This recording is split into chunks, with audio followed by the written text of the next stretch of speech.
جب ہلاکو نے 656 ہجری میں بغداد کو تباہ کیا تھا، پتہ ہے کتنے آدمی قتل کیے تھے؟ 15 لاکھ آدمی، 15 لاکھ آدمی، کئی دن ان کا قتل عام ہوتا رہا۔ 20 لاکھ کی آبادی تھی، 5 لاکھ کیسے نکل گئے، بچ گئے یا اس نے خود چھوڑ دیے؟ 15 لاکھ آدمی ذبح کیے اس نے۔ اور اس کے پیچھے بے شمار جو چل رہی تھی نافرمانی، اس میں ایک بڑی نافرمانی فرقہ واریت تھی، اور شیعہ سنی فساد اور شافعی حنفی فساد، مالکی حنبلی فساد۔ اب تو چونکہ اللہ نے ایسے بلاک بنا دیے کہ جو شوافع ہیں ان کا بلاک الگ ہو گیا، احناف کا بلاک الگ ہو گیا، حنبلیوں کا الگ ہو گیا، مالکی افریقہ میں چلے گئے، حنفی وسط ایشیا میں آ گئے، شافعی مشرق بعید میں چلے گئے، حنبلی بلاد عرب میں چلے گئے، تو ان کی آپس میں کوئی وہ پھینک سینگ نہیں پھنستے ہیں۔ لیکن چونکہ شیطان نے تو محنت کرنی ہے، تو اہل السنت والجماعت ہو کر آپس میں اتنے لڑائیاں ہیں، اور مختلف جتنے بھی مکاتب فکر ہیں سب کے آگے مختلف مکاتب فکر ہیں، اور وہ آپس میں نفرتوں تک پہنچے ہوئے ہیں اور بغض تک پہنچے ہوئے ہیں۔ یہی حال بغداد کا تھا، یہی حال بغداد کا تھا۔ اللہ مجھے بڑے بول اور دعوے سے بچائے۔ بچوں، تاریخ پڑھے بغیر دین سمجھ میں نہیں آتا پوری طرح۔ آدمی عبرت نہیں لے سکتا، سبق نہیں لے سکتا، صرف فقہ میں گم ہو کر ایک عجیب قسم کی وہ مخلوق بن جاتا ہے۔ پورا قرآن سامنے ہو، پوری نبی کی سیرت سامنے ہو، تاریخ سامنے ہو، تو فیصلہ کرنا آسان ہوتا ہے۔ بغداد کو تحت کر دیا ہلاکو خان نے، کہ اس کے پیچھے بڑا سبب یہ آپس کے روزانہ مناظرے ہوتے تھے۔ 317 ہجری میں، 317 یعنی ابھی خیر القرون ختم ہوا ہی تھا، بغداد میں حنبلی اور غیر حنبلی مناظرے میں اس قدر فساد ہوا کہ سینکڑوں آدمی قتل ہو گئے، ایک دوسرے کی جان کے ایسے درپے ہوئے۔ دونوں طرف سے اہل سنت ہیں، لیکن ایک دوسرے کی گردنیں اڑا دی، اور یہ عام ہونے لگا۔ تو اللہ تعالیٰ کی طرف سے وہ عذاب بن کر آیا 656 ہجری میں۔ اس نے سارے بغداد کی اینٹ سے اینٹ بجا دی، اور ساری کتابیں اٹھا کے دریائے دجلہ میں ڈال دی۔ دریائے دجلہ کا پانی 1 مہینے سیاہ ہو کے بہتا رہا، اتنی کتابیں اس نے ڈال دی۔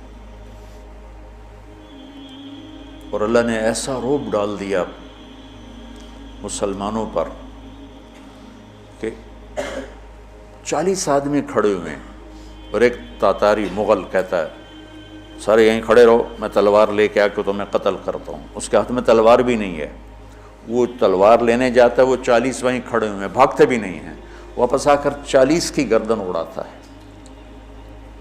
میں مستند کتابوں سے البدایہ سے آپ کو بتا رہا ہوں۔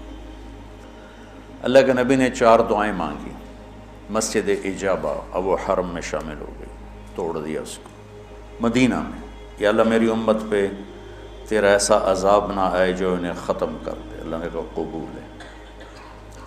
یا اللہ ان پر کوئی زمینی ایسا عذاب نہ آئے جو انہیں ختم کر دے۔ اللہ نے فرمایا قبول ہے۔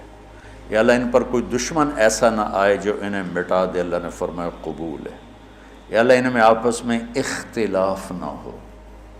تو اللہ نے فرمایا نہیں میرے محبوب، یہ قبول نہیں، اختلاف ہوگا۔ یہ پیپر ہو رہا ہے، امتحان ہے، امتحان میں ہم دیکھیں گے کون حدود پہ قائم رہتا ہے، کون حدود کو پار کرتا ہے۔ تو اختلاف اس کائنات کی لازمی چیز ہے، مذہب کے نام پر بھی ہوگا، سیاست کے نام پر بھی ہوگا، اور چھوٹی چھوٹی باتوں پر ہوگا، اور صحیح نیت کے ساتھ بھی ہوگا اور فساد کی نیت کے ساتھ بھی ہوگا۔ تو جب میرا اللہ کہہ رہا ہے اختلاف ہوگا، پھر کہہ رہا ولا تفرقوا، دیکھو تم اختلاف کرو لیکن فرقہ واریت کا شکار نہ ہو۔ کتابیں تاریخ کی بہت ہیں، اور یقیناً تاریخ کی روایت کا معیار قرآن و سنت سے کے برابر نہیں ہو سکتا ہے۔ تاریخ کچھ کہے اور حدیث کچھ کہے، قرآن کچھ کہے، تو تاریخ کو چھوڑ دیا جائے گا۔ صحابہ کی آپس کی لڑائیوں کا معیار تاریخ نہیں ہے، قرآن ہے اور حدیث ہے۔ وہ انسان تھے، بشر تھے، ان سے خطائیں ہوئیں، لیکن میرے اللہ نے کہا کُلًا وعد اللہ الحسنیٰ، میرے نبی میرا وعدہ ہے تیرا ہر صحابی جنت میں جائے گا۔ بس اس کے بعد ہماری زبانیں بند ہو جانی چاہیے۔ جن کو اللہ نے معاف کر دیا ہو، ہم ان پر زبان کھولیں گے تو ہلاک ہو جائیں گے، تباہ ہو جائیں گے۔ تو بچوں آپ کو نصیحت کرتا ہوں، اور جو سن رہے ہیں، مسلمان بن کے چلو، اللہ کے واسطے فرقہ واریت کی لعنت سے نکلو نکلو نکلو، یہ ختم نہیں ہو سکتے۔ ہاں ہم جڑ کے چلیں، اپنے اپنے مسالک پر چلتے ہوئے ایک دوسرے کو عزت دیں، احترام دیں۔ مولانا محمد قاسم نانوتوی رحمۃ اللہ علیہ، جنہوں نے دیوبند کی بنیاد رکھی، بہت بڑے مناظر تھے بر صغیر کے، ساری زندگی کسی مسلمان فرقے سے مناظرہ نہیں کی، ساری زندگی۔ حضرت تھانوی کے مواعظ 30 جلدوں میں ہیں، پڑھو۔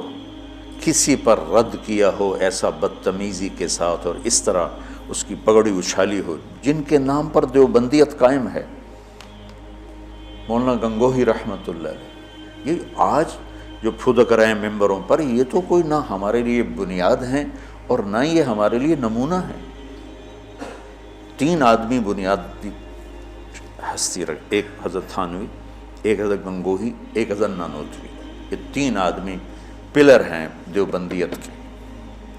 دیکھو انہوں نے کس طرح، اگر کہیں کسی کا رد بھی کیا ہے تو ایسے نہیں کیا کہ انسانیت سے گرا ہوا کلام ہو یا لہجہ ہو یا گفتگو ہو۔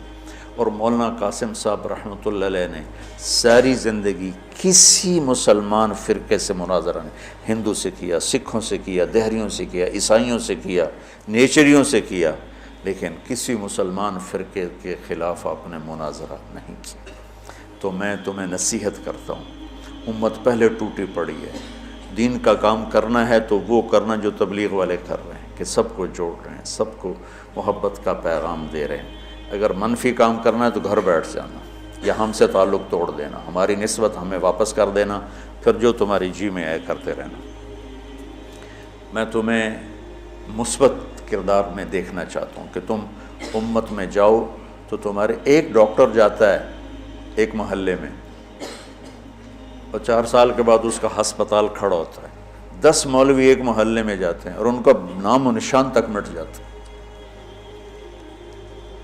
ایک جعلی حکیم بیٹھ جاتا ہے اور اس کے مریضوں کا رش لگ جاتا ہے۔ جعلی پیر بیٹھ جاتا ہے تو تعویذ لینے والے کو لائن لگی ہوتی۔ اور ایک اچھے مدرسے کا پڑھا ہوا بچہ اپنے ماحول میں جاتا ہے اور وہ کوئی اثر ہی نہیں چھوڑتا۔